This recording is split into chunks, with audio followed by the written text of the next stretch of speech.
जी, तो इस सीन में ये दिखाया गया है कि मीना अपनी मामी से कहती है कि कितना सुकून होता है आपके पास आकर, लगता है कि सारी थकान उतर गई। यहाँ भी ऐसे ही सुकून है जैसे लाहौर वाले घर में सुकून होता था। जिस पर उसकी मामी कहती है कि जुनैद अच्छा तो है ना, जिस पर जवाब में मीना कहती है कि वो बहुत अच्छा है, बेमिसाल, उसके जैसा कोई भी नहीं।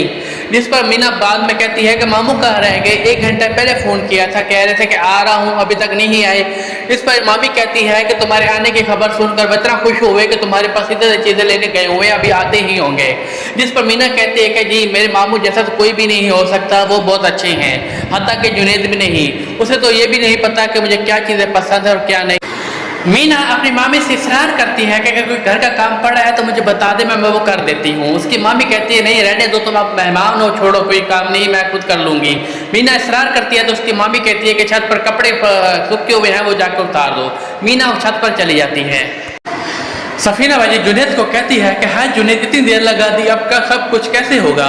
जुनैद कहता है कि बाजी आप टेंशन न लें, सब कुछ हैंडल हो जाएगा। सफीना कहती है कि कैसे टेंशन न लूँ, लड़की की माँ हूँ, सब कुछ मुझे ही तो देखना होता है। फिर वह हुसन आरा को बुलाने लगती है। जुनैद कहता है कि उसे क्यों बुला रही है। सफीना कहती है कि वो भी हमारे साथ जाएगी कार्ड बांटने। मेरी तो ख्वाहिश थी कि मीना चलती हमारे साथ, लेकिन फिर वो मामी के घर चली गई तो फिर मैं चुप हो गई। वो कभी कभार तो अपने मेके जाती है, तो मैंने कहा उसे जाने दो, हम हुसन आरा को बुला लेते हैं। जुनैद कहता है कि हुसन आरा काफ़ी थक जाएगी क्योंकि काफ़ी टाइम लग जाएगा हमें कार्ड बांटते हुए, लेकिन हुसन आरा इसरार करती है तो जुनैद खामोश हो जाता है। कहता है चलो जी आप भी चले, हम क्या कह सकते हैं हमारे साथ। फिर वो कार्ड बांटने के लिए रवाना हो जाते हैं। फारिस शराफत साहब के घर जाता है और शराफत साहब फारिस को देखकर हैरान हो जाते हैं और बोलते हैं फारिस मियाँ आप मेरे घर पर यहाँ पर। फारिस कहते हैं कि जी मुझे मेरी अम्मी ने भेजा है, आप काफ़ी दिन से ऑफिस नहीं आ रहे तो इसलिए मैं आपको देखने आपके घर आ गया। उस दिन मुझे माफ़ कर दें, मेरे से गलती हो गई, मैं उस दिन बहुत ज़्यादा गुस्से में था, इसलिए आपसे बदतमीज़ी कर गया। शराफत साहब कहते हैं कोई बात नहीं, आप चलकर मेरे घर आ गए हैं तो जो भी मसला था वो ख़त्म, कल से मैं ऑफिस आ जाऊँगा। शराफत साहब फारिस को कहते हैं कि आए आपको मैं चाय पिलाता हूँ, कुछ ठंडा पानी पिए। फारिस मीना को देख लेता है लेकिन कहता है कि नहीं, अभी मुझे कोई काम जाना था, मैं वहीं जा रहा हूँ, कल आपसे दोबारा मुलाकात होगी। फिर वो चला जाता है। फारिस अपने कमरे में बैठा होता है तो उसकी मदद दरवाज़ा नॉक करके अंदर आ जाती है और बोलती है कि अभी शराफत साहब की कॉल आई थी, मुझे खुशी है कि तुम उनके पास गए। इन जैसे लोगों के लिए पैसे से ज़्यादा इज़्ज़त ज़्यादा अहम होती है। फारिस कहते हैं कि अम्मी मेरी ही गलती थी, शायद मुझे लोगों को डील करना नहीं आता। उसकी मदर कहती है कि नहीं, तुम अपनी गलतियों से सबक सीखोगे तो आइंदा गलतियाँ करना छोड़ दोगे।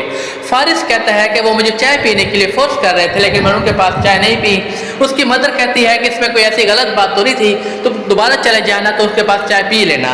फारिस कहता है कि अम्मी मैंने उनके पास एक लड़की को देखा। उसकी मदर कहती है कि नहीं, कौन सी लड़की थी, उनकी तो कोई औलाद ही नहीं, वो दोनों मियाँ बीवी अकेले रहते हैं। हाँ एक यतीम भांजी उनकी है, उनको उन्होंने पाला है, लेकिन उसकी तो अब शादी हो चुकी है। फारिस मीना की शादी का सुनकर परेशान हो जाता है। उसकी मदर कहती है कि मैं सलमा आंटी के साथ जा रही हूँ, 2 घंटे तक आ जाऊँगी, अगर कोई काम हो तो मुझे कॉल कर लेना। फिर वो चली जाती है।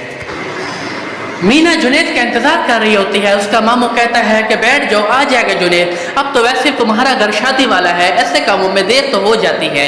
मीना कहती है कि मामू ये भी भला कोई भूलने वाली बात है, मैंने फ़ोन किया था जुनैद को, वो कहता है कि देर हो जाएगी लेकिन आ रहा हूँ। उसकी मामी कहती है कि कोई बात नहीं, अगर ज़्यादा देर हो गई तो आज रात हमारे पास ही रुक जाना।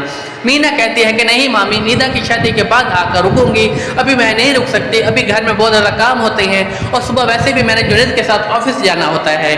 उसकी मामी शरारती लहजे में कहती है कि देखिए शराफत साहब, हमारी बच्ची कितनी समझदार हो गई और बेवकूफ़ियाँ करना उसने छोड़ दी है। मीना अपने मामू को कहती है कि प्लीज़ मामू आप मुझे खुद छोड़ें, मैंने घर जाना है। उसका मामू कहता है ठीक है, अभी यहीं रुक जाओ, मैं रिक्शा वाले को कॉल करके बुला लेता हूँ, फिर मैं तुम्हें छोड़ आता हूँ। अगले सीन में यह दिखाया गया है कि मीना अपने कमरे में मौजूद होती है। थोड़ी देर में जुनैद भी आ जाता है। जुनैद कहता है कि मुझे अंदाज़ा था कि तुम मेरा वेट कर रही होगी, मुझे बार बार तुम्हारा ख्याल आ रहा था लेकिन मैं मजबूर था, मेरे साथ सफीना बाजी थी। मीना कहती है कि तुमने मुझे नहीं बताया कि हुसन आरा भी तुम्हारे साथ जाएगी। जुनैद कहता है कि मुझे खुद भी अंदाज़ा ना था, वो तो ऐन मौके पर सफीना बाजी ने हुसन आरा को बुला लिया। मीना कहती है कि उसकी तैयारी तो देख कर लगता तो नहीं है कि वो उसका अचानक प्रोग्राम बना हो। जुनैद कहता है कि क्या पता, कुछ नहीं कह सकते। मीना कहती है चलो ठीक है अब तुम सो जाओ, वैसे भी तुम बहुत थक चुके हो, तुम्हें अब सोना चाहिए। जुनैद कहता है कि नहीं, अगर तुम मेरी बात का यकीन नहीं करोगी तो मेरी थकान मजीद बढ़ जाएगी।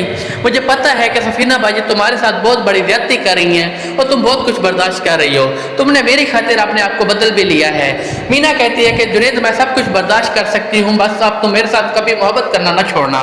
जुनैद कहता है कि नहीं मीना, अब ऐसा कभी भी नहीं होगा। सफीना बाजी हुसन आरा को कॉल करती है और कहती है कि तुम्हें क्या बताऊं, आजकल तुम्हें और जुनैद को इकट्ठा देखकर मीना को कितना ज्यादा बुरा लगता है। तुम अभी ये काम करना, जैसे जुनैद और मीना ऑफिस चले जाएं तो तुम मेरे पास चली आना। अभी वो बात कर रही होती है, इतनी देर में जुनैद भी सफीना बाजी के पास आ जाता है और बोलता है कि बाजी मैं ऑफिस जा रहा हूँ, जो आपने सामान की लिस्ट दी थी वापसी पर लेता आऊँगा। सफीना कहती है कि ठीक है, तो सामान की तो खैर है, तुम खैर से ऑफिस जाओ, सामान तो आता रहेगा। और क्या मीना अभी तक तैयार नहीं हुई, वो कि तुम्हें क्या लेट करवाएगी?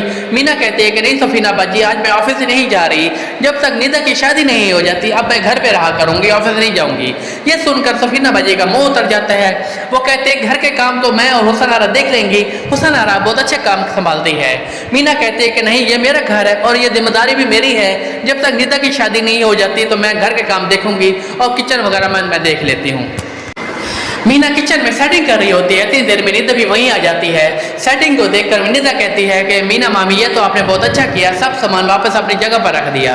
हुसन आरा अब इसको देखेगी तो उसे अक्ल आएगी और अंदाजी करने से पहले सोचेगी मुझे अंदाजा है कि मेरी अम्मी और हुसन आरा आपके साथ अच्छे नहीं कर रहे। मीना कहती है कि निदा तुम छोटी छोटी बातों को दिल पर न लिया करो, तुम अपनी फिक्र करो, अगले जुम्मे तुम्हारा निकाह है और तुम्हारे ससुराली बहुत अच्छे हैं, वो तुम्हें बहुत खुश रखेंगे। इतनी देर में हुसन आरा भी किचन में आ जाती है और सेटिंग को देखकर कहती है कि अरे मीना, ये सब कुछ मैंने मेहनत से किया था, तुमने खराब कर दिया। मीना जवाब देती है मैंने खराब नहीं किया, बस चीजें अपने हिसाब से रख रही हूँ। असल में मुझे पसंद है कि आप सब चीजों को अपने हिसाब से सेटिंग करना। अब देखो तुम कब तक मेरी हेल्प करोगी, अंदर में तो मुझे ये घर ये संभालना है। और वैसे भी जुनैद के जितने भी कपड़े थे वो मैंने लॉन्ड्री में भेज दिए हैं, जैसे धुल कर वापस आएंगे तो मैं उनको प्रेस करके अपने हिसाब से सेट कर दूंगी।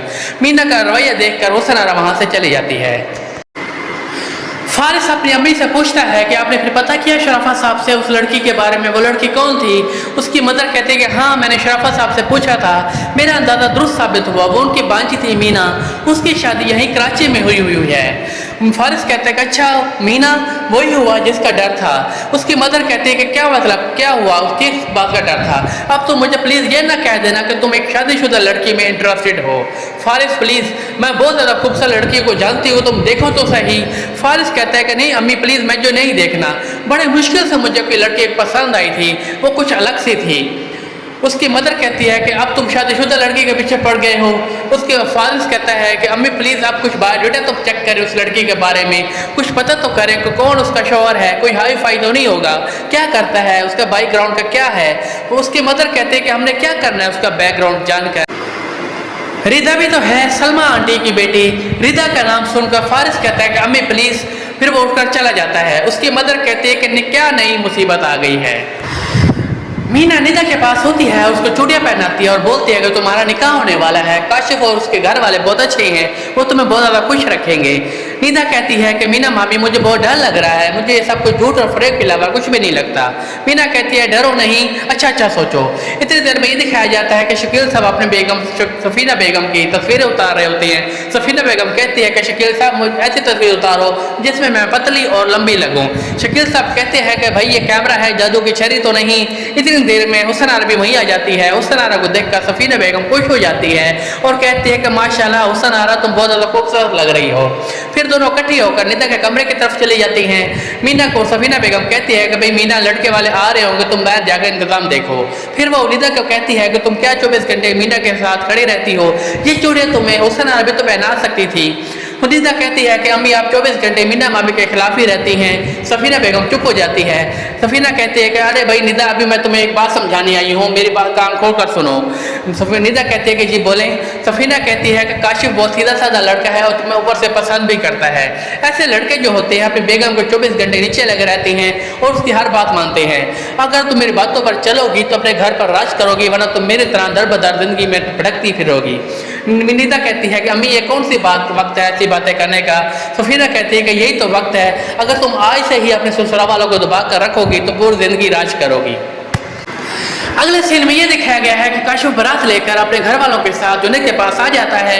अनवर भाई भी शादी के मौके पर शरीक होते हैं और काशिफ के वालिद के साथ काफी अच्छी हालत में बैठे होते हैं। जुनैद भी अपनी भांजी के निकाह के मौके पर काफी खुश होता है। जब शकील साहब अपनी बेटी के साथ बैठे होते हैं, मीना मिनीदा के साथ बैठी होती है और उसका दुपट्टा सेट कर रही होती है। अगले सीन में यह दिखाया जाता है कि मौलाना साहब सफीना बाजी और जुनैद से कहते हैं कि अगर आप इजाजत देते हैं तो क्या मैं निकाह शुरू कर दूं। सफीना बाजी कहती है कि जी मौलाना साहब आप निकाह शुरू कर सकती हैं, लेकिन इसको शुरू करने से पहले मेरी छोटी सी शर्त है। जुनैद और उसके काशिफ के घर वालों के कान खड़े हो जाते हैं कि आप सफीना बाजी कौन सी शर्त रखती हैं।